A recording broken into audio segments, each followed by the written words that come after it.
नमस्कार भारत सुधार इंडिया के अगले एपिसोड में मैं एंकर शनाया जयमाला प्लानर्स के साथ आप सभी का बहुत बहुत स्वागत करती हूँ। फ्रेंड्स, किसी ने सच कहा है कि बर्बाद एक गुलिस्तां करने को बस एक ही उल्लू काफ़ी है। जहाँ हर शाख पे उल्लू बैठा है, अंजाम गुलिस्तां क्या होगा।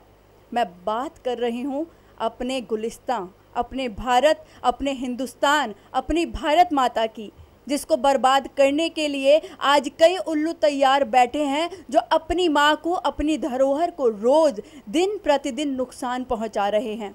अगर हम हाल ही के मामले को देखें तो कावेरी कांड, जिसके बारे में हम लगातार कई दिनों से सुन रहे हैं, एक चर्चा का विषय बना हुआ है। अगर उससे पहले की बात करें तो जाट आंदोलन ने भी बहुत हंगामा बर्पा किया था। क्या यही है हमारा शान? क्या यही है हमारी पूंजी? क्या यही है हमारी भारत माँ की रक्षा कि जहां हम अपनी बात को मनवाने के लिए, अपनी ज़िद को मनवाने के लिए अपनी धरोहर को नुकसान पहुंचाते हैं, हर उस आम इंसान को नुकसान पहुंचाते हैं जो हमारे कहीं ना कहीं किसी न किसी रिश्ते में इंसानियत के नाते भाई और बहन आखिर क्यों? क्या वजह है इसके पीछे? क्या किसी की ज़िद इससे ज़्यादा बड़ी है कि वो अपनी भारत माँ को नुकसान पहुँचाए?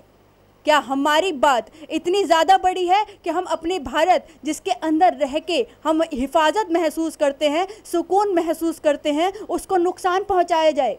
एक बहुत ही आसान सा एग्जाम्पल देना चाहूँगी। अगर आपका बच्चा आपके घर में रहकर आपके घर की चीज़ों को तोड़ फोड़ करता है तो क्या करेंगे आप?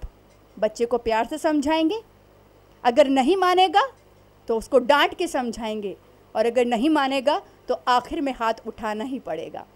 तो आखिर जब हम बच्चों की ज़िद को ना पूरा करने पे हम बच्चों पे सख्ती कर सकते हैं, तो आखिर क्यों हम इन उल्लुओं को, जो हमारे देश को निरंतर बर्बाद करने के लिए लगातार तैयार बैठे हैं, उन पर क्यों सख्ती नहीं करते? आज यही जानेंगे हम अपने भारतवासियों से कि आखिर इन दंगे फसादों को, इन वायलेंस को रोकने के लिए आखिर क्या कदम उठाया जाए जिससे हमारे इंडिया में सुधार हो।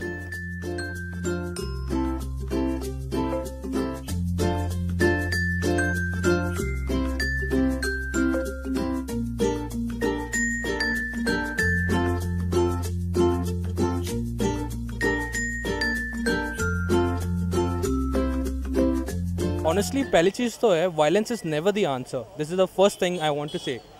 आप जितना मर्जी वायलेंस कर लो, जितना मर्जी पीट लो, इससे आपकी कुछ सोल्यूशन नहीं आएगी अनलेस लोग बैठ के बात करें। ये पहली चीज़ है। आप बात करोगे तभी सोल्यूशन निकलेगी। लोग एक दूसरे को पीटेंगे, उससे और हेटरेट आएगी। आप एक बंदे को मार दो, वो उसके साइड से दूसरे लोग आएंगे आपको मारने, फिर ऐसे एक दूसरे को मारते रहोगे। यार, इससे is not the solution.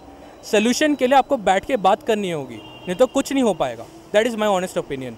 Permanent solution चाहिए तो आपको इजी वे पे नहीं जाना चाहिए जो लड़ाई होती है। और आपको परमानेंट सोल्यूशन चाहिए तो आपको हार्ड वे पे ही जाना पड़ेगा। आपको बैठ के बात करनी होगी और मनाना पड़ेगा लोगों को, और वो मुश्किल है लेकिन वो परमानेंट होता है। हम ये कहना चाहते हैं जी, जो कुछ भी हो ये शांतिपूर्वक होना चाहिए।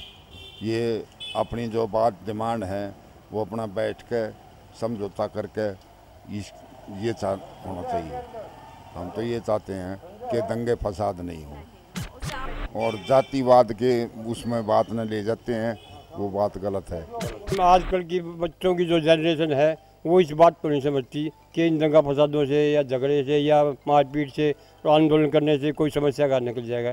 ऐसे कोई समस्या का नहीं निकलेगा तो बैठ उठ के या समझौते से ऐसे निकलेगा। ये हमारी सब भी तकरीबन यही राय होगी।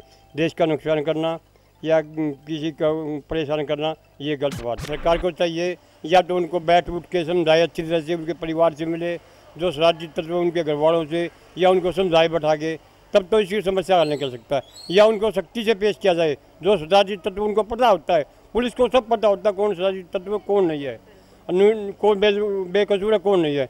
ये सब पुलिस समझती है। इस बात को पुलिस सख्ती करेगी तो ठीक हो जाएगा। हम इसमें देश की भी बुराई है, बाहर देशों में जाएगी तो बुराई जाएगी। दूसरी बात, हमारी गवर्नमेंट को नुकसान है। नहीं, लठ बरसाने वाले को तो चाहिए, उसको तो बंद कर दिया जाए। हमारे तो यही कहना है कि ये जो दंगे फसाद है ये रोकना चाहिए। क्योंकि ये देखते हैं कि भाई यहाँ ये मुस्लिम है, ये हिंदू है, जहाँ मुसलमान का एरिया है वहाँ हिंदू है तो उसको मारपीट कराया जाता है, उसके साथ में जास्ती करी जाती है। उसको वो भी नहीं होना चाहिए उसके साथ में। जहाँ एक दो घर मुसलमानों का है, हिंदू का है, हिंदू का जथा है तो वहाँ उसको जो है उसमें मान्यता देते हैं, ये भी मान्यता देते हैं। लेकिन कुछ होते हैं ऐसे जो साथी हमारे हैं भाई, वो भी ये कह देते हैं नहीं नहीं ऐसा नहीं होना चाहिए, वो गलत है। ऐसे दंगे होना बिल्कुल अच्छा नहीं है। और बाकी ये सरकार का नुकसान, अपना ही नुकसान कर रहे हैं। ये कोई सरकार का नुकसान तो नहीं है, हमारी अपनी प्रॉपर्टी है, अपने ही नुकसान वो करते हैं। वो तो मार देते हैं ड्राइवर को, 1 मिनट नहीं लगाते मारने। ड्राइवर ही तो पहले मारेंगे तभी तो आग लगाएंगे गाड़ियों को, ऐसे थोड़ी लगाएंगे। ये उनको ये नहीं पता कि ये हमारी प्रॉपर्टी है ना, वो उन्होंने जो काम करना वो कर देना। क्या करे सरकार फिर इस तरह से? सरकार क्या कर सकती है? सरकार तो एक दिलासा दे सकती है, बस हटा रहे हैं, बंद कर रहे हैं, फलाना कर रहे हैं, ढिबोरा कर रहे हैं, वो और क्या कर सकती है? वो कोई गोली मार तो सकती नहीं किसी को भी। इसके लिए सरकार को कोई हार्ड तो आपको स्टेप उठाना ही पड़ेगा, चाहे वो किसी भी तरीके का रहे। अगर मान लो कि जब तक ये लोग सोचते हैं कि बस इस टाइप का हम कर दिए, तोड़ फोड़ मचा दिए, तो हमारे ऊपर क्या हुआ? सभी लोग मिल के करेंगे, कुछ नहीं होने वाला है। तो सभी का जब अभी हमारे पास सीसीटीवी कैमरा इतना हाई टेक मौजूद है, तो सभी को रिकॉग्नाइज़ करें, सभी एक स्पेसिफिक आदमी को और उसके खिलाफ कार्रवाई करनी चाहिए, सभी स्पेसिफिक आदमी के लिए। आप जितना 10 साल आगे ले जा रहे हो, फिर आप तोड़फोड़ मचा करके फिर 10 साल पीछे लेकर के चले जा रहे हो, तो ये सब तो रोकना ही है, ठीक है ना। और आगे सोचिए कि हाँ, और आगे कैसे ये सब रोक करके, कम्युनल राइट रोक करके और किसी दूसरे तरीके से धरना दे सकते हो, या कुछ ये नहीं है कि ज़बरदस्ती मुझे ये करना, तोड़ना फोड़ना है तो ही हम आगे मनवा सकते हैं। दूसरे भी तरीके हैं, वो अपनाना चाहिए और इससे आगे बढ़ें। हाँ, बदलेंगे हम तो बदलेगा इंडिया, तो सुधरेंगे हम तो सुधरेगा इंडिया। मेरे हिसाब से तो बहुत ज़्यादा गलत है ये, ऐसा नहीं करना चाहिए, सोच समझ के चीज़ें करनी चाहिए। और ये काम पॉलिटिशियन है जो इसको गलत तरीके से करते हैं। मेरे हिसाब से तो पॉलिटिशियनों को भी सोच समझ के अच्छे कानून बनाने चाहिए। ये नहीं कि भी जिसका जब मन आया उसने तोड़फोड़ शुरू कर दी, दंगे फसाद शुरू कर दिए, ये सारी गलत चीज़ें। कानून के हद के अंदर सारी चीज़ें होनी चाहिए मेरे हिसाब से। धर्म चाहे जो भी है, जैसा भी है, जिसका भी है, उसका अपना है, मगर ये जो गाड़ियाँ जलाई जाती हैं, औरतों को किसी को भी परेशान किया जाता है, इसमें सबसे बड़ी बात एक ही है कि इसमें प्रॉपर्टी लॉस नहीं होना चाहिए किसी भी तरह का। उसमें किसी की दुकान जल गई, किसी का घर जल गया, किसी को हैरेसमेंट हुई है, कभी उनसे पूछा भी गया कि उनको कितना तकलीफ़ हुई है, उनकी फैमिली को क्या क्या फेस करना पड़ा है। गवर्नमेंट हो या कोई भी हो, चाहे हरियाणा गवर्नमेंट थी या तेलंगाना गवर्नमेंट है या तमिलनाडु गवर्नमेंट है, इसमें ऐसा क्यों है? आप प्रोटेस्ट करें, बट ये ना करें कि किसी को प्रॉपर्टी लॉस करें।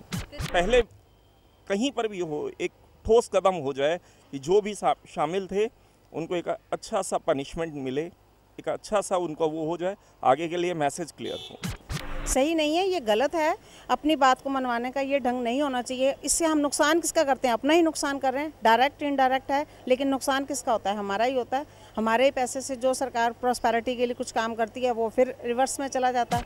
मेंटल लेवल जो है उनका इस तरह से है कि हर चीज़ के लिए वो सोचते हैं कि अगर हम ऐसा एकदम कर दें, दंगे फसाद कर दें, लोगों को मार दें, तो हमारी तरफ ध्यान ज़्यादा अट्रैक्ट हो जाएगा। लोग ये सोचते हैं कि हमारी तरफ उनका ध्यान ज़्यादा अट्रैक्ट हो जाएगा, लेकिन ये बात गलत है। ऐसा नहीं होना चाहिए। अपनी बात को मनवाने के लिए सरकार को सुझाव दो, अपनी बात रखो, वो करो। ये दंगे फसाद तो कोई मसला नहीं हल होता।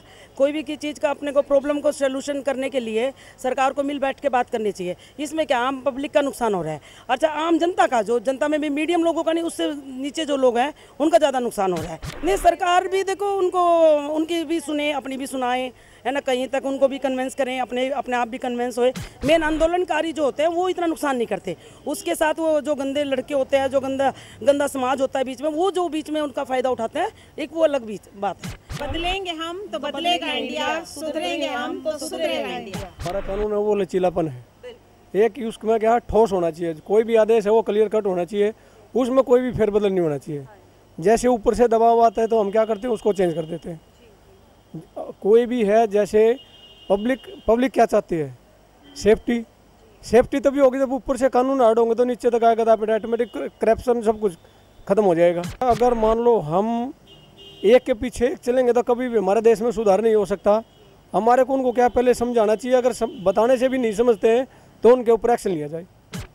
गांधी जी की कही एक बात बहुत अच्छे से याद आती है, अहिंसा परमो धर्म, यानी कि अहिंसा ही सबसे बड़ा धर्म है। अगर हमें अपनी बात को किसी तक पहुंचाना है, अपनी किसी ज़रूरत को सरकार तक पहुंचाना है, तो उसके लिए ज़रूरी नहीं है अपनी धरोहर, अपने हिंदुस्तान, अपने देश, अपनी माँ को नुकसान पहुंचाने की। वो घर जिसके अंदर हम हमेशा रह के अपने आप को सुरक्षित महसूस करते हैं और जिसको हमेशा तरक्की करते देखना चाहते हैं। फ्रेंड्स, हमने लोगों की जब राय जानने की कोशिश की तो हर किसी ने इसी बात की तरफ इशारा किया। इस तरह से अपनी बातों को मनवाने के लिए अपने घर की तोड़फोड़ करना, अपनी धरोहर, अपनी प्रॉपर्टी, अपने इन्वेस्टमेंट को नुकसान पहुंचाना कहीं ना कहीं हमारे पतन का कारण है। तो मैं कहीं ना कहीं अगर अपनी सोच की बात करूं तो इस तरह के दंगे फसादों के पीछे कहीं ना कहीं हमारी सरकार, कहीं ना कहीं हमारे पॉलिटिशियंस, कहीं ना कहीं हमारी पुलिस का भी हाथ है, क्योंकि इतनी सारी जनसंख्या का एक साथ सड़क पर उतर आना बिना प्लानिंग के नहीं हो सकता। और हमारी पुलिस इतनी फास्ट है कि वो इन सब मामलों के बारे में बहुत अच्छे से जानती है। तो मैं सभी से गुजारिश करूंगी कि आए दिन, चाहे हम वो कोई भी कांड हो, कोई भी हंगामा हो, कोई भी दंगा हो, चाहे हम कावेरी कांड की बात करें, चाहे हम जाट आंदोलन की बात करें, चाहे हम पिछले बीते हुए गोधरा कांड, बाबरी कांड या फिर 1984 सिख दंगों की बात करें, कहीं ना कहीं नुकसान हुआ है तो हमारे भारत का, कहीं ना कहीं पतन हुआ है तो हमारे हिंदुस्तान का।